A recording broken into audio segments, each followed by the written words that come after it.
I got a 10-minute window to bring my man Kevin in. Good morning, Kev. What's up? Well, thank you, Curt. I sure appreciate it, man. How are you? I'm fine. I'm sorry to hear the bad news about Puerto Rico. I mean, all those people without electricity all that time, 3 weeks, gas, no generator, no water. It's despair. It has to be absolute despair. Yeah. No, I mean, I can't imagine it. I don't know when you cross over the line into survival mode, but I guarantee you it was long before this 3 weeks was up. Yeah, and those are not drug gangs on the western side. That's a criminal element, man. And they're much deeper. That's their lair over there. But they run the whole island. And you add in the fact that their largest prison in Aguadilla, which is in the northwest part of the island, the wall collapsed, and those people are running around that nation, the country now. Yeah, they would eat their fellow citizens with no qualms. All right, so listen, let's spend 10 minutes talking about Vegas and where this could go. And I know barefootcavalry.com, by the way, guys, is Kevin's blog. I know you have a lot of theories, but let's talk about stuff that people can actually validate from an information perspective. Acoustics.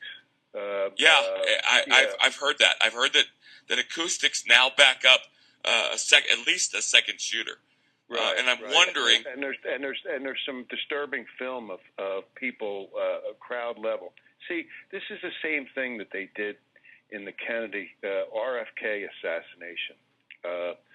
Sirhan had a .22 caliber pistol, and there's also a .22 Magnum pistol, a 9-shot .22 Magnum. I think you just recently looked at one of them, Curt, and it's on a .38 frame. And so the security guard, there were actually more bullet holes in the kitchen area than Sirhan had bullets in the gun.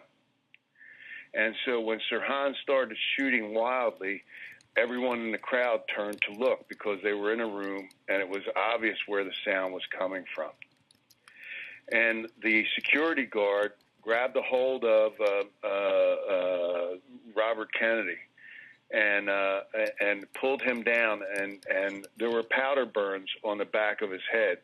And so what the theory is in that, and this is a theory, is that the security guard is the one who actually killed Kennedy, and then they switched his revolver back to the .38. You know, it was just a pass-off, you know. So he put an unshot gun back into his holster. So the .223 and the .22 pistol actually are the same caliber. It's a .22. Okay. So, you know, there's some folks have horizontal wounds rather than, you know, stuff coming in on them. No, so let's go to let's play forward.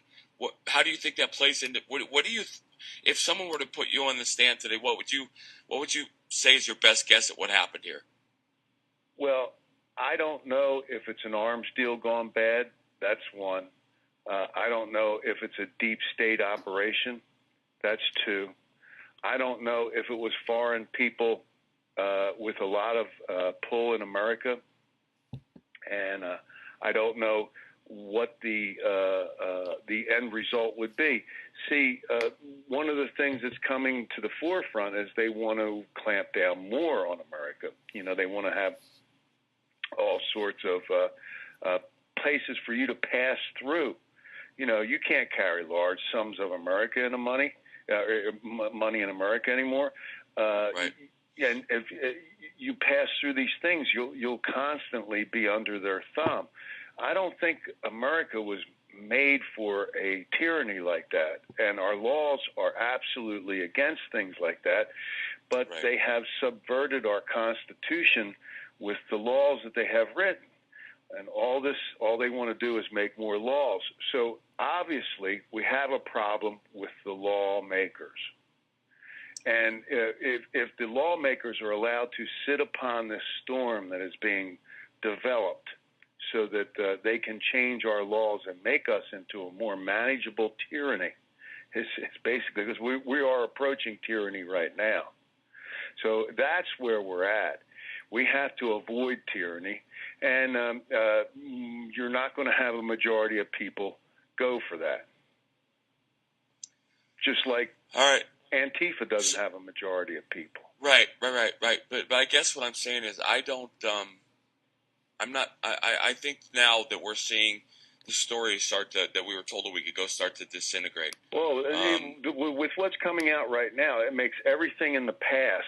I mean, going irrelevant. Back to Ruby Ridge and Waco and Oklahoma City, and it's all suspect now, which it should be.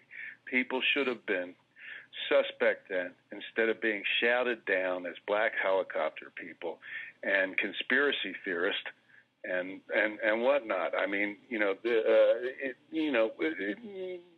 PC is a communist plot on America.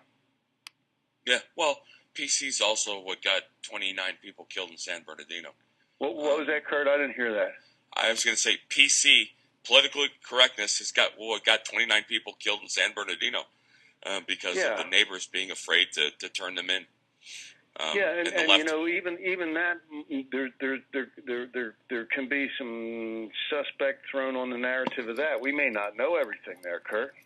That's basically the way. What we do know, Kev, is the neighbors saw something and were too scared to say something because they were afraid of being called racist. Oh, and the coworkers, they knew what was going on. Yeah, there's a special on these people, and we have allowed our laws to be used against us, and now we don't have any Fourth Amendment rights. Larry Flint goes around in colleges, and he's a First Amendment spokesman on campus.